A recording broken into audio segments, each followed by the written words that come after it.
আজ আমরা ডিসকাস করব ফাংশন এবং role of reserve bank of India. Reserve bank হচ্ছে আমাদের ইন্ডিয়ার অ্যাপেক্স ব্যাঙ্ক।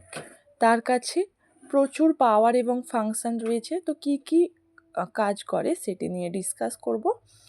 তো ভিডিওটি স্কিপ না করে পুরোটি দেখুন এবং যদি ভালো লাগে দয়া করে একটি লাইক কমেন্ট করে আমাকে জানাবেন কেমন ভিডিওটি ইনফরমেটিভ হয়েছে কিনা। তো reserve bank of India establish হয়েছিল 1935 সালের 1 এপ্রিল। কেন? তখন ফার্স্ট ওয়ার্ল্ড ওয়ারের ফলে ভারতের ইকোনমি অনেক সমস্যার মধ্যে পড়েছিল এবং এটাকে ট্যাকেল করার জন্যই তো তৈরি হয়েছিল রিজার্ভ ব্যাঙ্ক অফ ইন্ডিয়া। এর ফার্স্ট কাজ হলো ইস্যু করা notes. Section 22 of reserve bank of India act এই পাওয়ারটা আরবিআইকে দিয়েছে। আরবিআই এর একার কাছেই এই রাইটটা আছে নোটস ইস্যু করার, কিন্তু 1 টাকার নোট এবং coin reserve bank of India issue করে না, এটা করে মিনিস্ট্রি অফ ফাইন্যান্স। আর এই নোটসগুলো ইস্যু করা হয় কিছু সিকিউরিটির মাধ্যমে। সেগুলো গোল্ড বুলিয়ান হতে পারে, গোল্ড কয়েন হতে পারে, প্রমিসারি নোট, এক্সচেঞ্জ বিলস, এইসব। এবং এটা সারা ভারতবর্ষ জুড়ে কোনো লিমিটেশন ছাড়াই আরবিআই টেন্ডার করে। Another function is banker to other bank. এখানে বলতে চেয়েছে যে আমাদের দেশের অ্যাপেক্স মনিটরি বডিকে রিজার্ভ ব্যাঙ্ক, তো এটা কন্ট্রোল করে অন্যান্য ব্যাঙ্কগুলোকে। রিজার্ভ ব্যাঙ্ক অফ ইন্ডিয়া অন্যান্য ব্যাঙ্কগুলোর গার্জেন হিসেবে কাজ করে। এটার পাওয়ার রয়েছে রেগুলেট করা, গাইড করা, হেল্প করা এবং ডিরেকশন দেওয়া অন্য যে কমার্শিয়াল ব্যাঙ্ক রয়েছে সেইগুলোকে। এবং প্রত্যেকটা কমার্শিয়াল ব্যাঙ্ককে তাদের রিজার্ভের কিছুটা আরবিআইকে দিয়ে রাখতে হয়। এটা ক্রেডিট ক্রিয়েশনকেও কন্ট্রোল করে অন্যান্য ব্যাঙ্কের। যখন অন্য কোনো ব্যাঙ্ক আর টাকা থাকে না তখন এটা লেন্ডার হিসেবেও কিন্তু কাজ করে।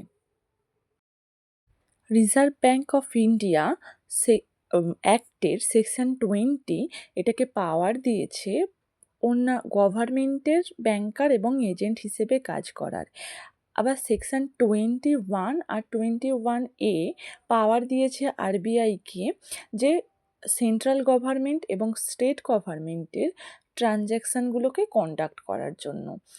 এটার কী কী ডিউটি আছে? পেমেন্ট করা, ট্যাক্স দেওয়া, ডিপোজিট দেওয়া গভর্নমেন্টের হয়ে। গভর্নমেন্টকে ইন্টারন্যাশনাল লেভেলে রিপ্রেজেন্ট করে কিন্তু আরবিআই। ফিনান্সিয়াল অ্যাডভাইস দেয় আরবিআই গভর্নমেন্টকে। এবং পাবলিক যে ডেট সেগুলোকে ম্যানেজ করা, মেনটেন করা, ফরেন এক্সচেঞ্জ রিজার্ভকে, এগুলো কিন্তু সবই আরবিআই করে। আর আরবিআই কি কাজ করে? Bank of central clearance settlement. RBI facility provide করে clearing house of settling banking ট্রানজ্যাকশানের জন্য। এটা অ্যালাউ করে আদার ব্যাঙ্ককে সেটেল করতে ইন্টার ব্যাঙ্ক যে ক্লেমগুলো হয় সেগুলোকে। এবং যেখানে আরবিআই এর কোনো অফিস নেই সেখানে এই ফাংশানগুলো করে স্টেট ব্যাঙ্ক অফ ইন্ডিয়া। এই ফেসিলিটিটা reserve bank of India provide করে থ্রু এ সেল, যেটাকে বলা হয় national clearing cell. Publication of reports, বিভিন্ন রিপোর্টস পাবলিক করার জন্য আলাদা পাবলিকেশন ডিভিশন রয়েছে আরবিআই এর। এই ডিভিশন কালেক্ট করে, পাবলিশ করে সমস্ত ডেটা বিভিন্ন সেক্টরের, এবং এই রিপোর্ট এবং বুলেটিনগুলো কিন্তু রেগুলারলি পাবলিশ হয় আরবিআই দ্বারা। আর এইগুলো ইনক্লুডেড রয়েছে weekly report, annual report, report on trend and progress of other commercial bank of India. আর কি করে? Credit control function. এটা হচ্ছে most important function of RBI. Commercial bank আমাদের দেশের যে ক্রেডিট ক্রিয়েট করে সেটা ইকোনমির যেরকম ডিম্যান্ড সেই হিসেবে করে, কিন্তু এই ক্রেডিট ক্রিয়েশন যদি প্রচুর পরিমাণে হয়ে যায়, যদি এটাকে রেগুলেট করার কেউ না থাকে, তাহলে এটা ইনফ্লেশনারি সিচুয়েশনের সৃষ্টি করবে। আবার যদি যতটা পরিমাণে ক্রেডিট ক্রিয়েশন দরকার সেই পরিমাণে যদি না করা হয়, তখন কিন্তু আবার ইকোনমির গ্রোথটা হার্ম হবে।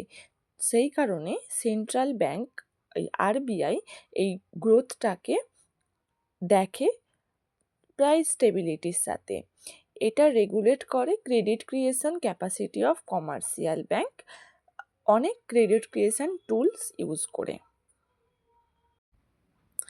আর কি করে, লাইসেন্স দেয় অন্যান্য ব্যাংকগুলোকে। আরবিআই অন্যান্য ব্যাংককে তাদের বিজনেস কন্ডাক্ট করার জন্য, ক্যারি অন করার জন্য লাইসেন্স দিয়ে থাকে। এই লাইসেন্স দেওয়া হয় কাউন্টার এক্সটেনশন করার জন্য, নিউ ব্রাঞ্চ ওপেনের জন্য, এবং একটা ব্যাংক হয়তো ওপেন আছে, এক্সিস্টিং আছে, সেটাকে ক্লোজ করার জন্য। ব্যাংকের ইন্সপেকশন করে কিন্তু আরবিআই।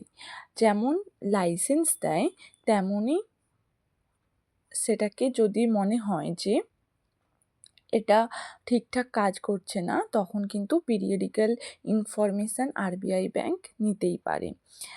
ট্রেনিংয়ের প্রভিশন দেওয়া আছে। ব্যাংকের যে স্টাফ আছে তাদের জন্য আলাদা ট্রেনিংয়ের ব্যবস্থাও আছে, এই আরবিআই সেটা মেনটেন করে।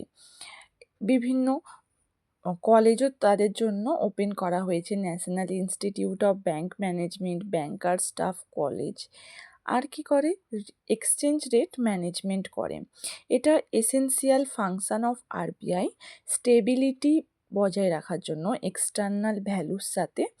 যে রুপি আমাদের দেশের কারেন্সি, সেটাকে এক্সটার্নালি স্টেবল করার জন্য বিভিন্ন ডোমেস্টিক পলিসি তৈরি করা হয়েছে, এবং এটা প্রিপেয়ার করে এবং ইমপ্লিমেন্ট করে ফরেন